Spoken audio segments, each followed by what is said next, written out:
బదిరాంధ్ర బదిరాంధ్ర పాలనపై ఏకలవ్య నిరసన తెలియజేస్తానని మొన్న అందరికీ చెప్పానండి.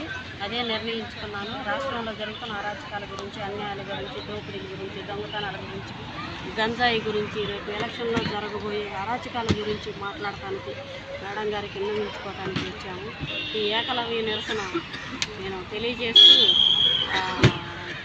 నేను ఎంతో బాధతో, ఇబ్బందితో చాలా కఠినమైన నిర్ణయం తీసుకున్నానండి. ఈ నిర్ణయానికి కారణం నాకు జరిగిన అన్యాయం, నా తోటి మహిళలకు జరిగిన అన్యాయం ఎంతోమంది ఉన్నారు. వాళ్ళందరి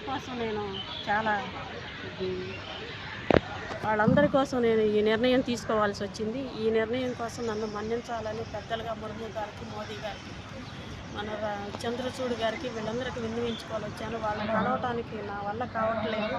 అందుకే ఈ నిర్ణయం తీసుకొని నాకు జరిగిన అన్యాయాన్ని పోస్ట్ ద్వారా పంపించాలనే ఉద్దేశంతో నేను ఇదంతా వీడియో తీసి మేడం గారికి. Thanks for watching. For more updates subscribe to my channel.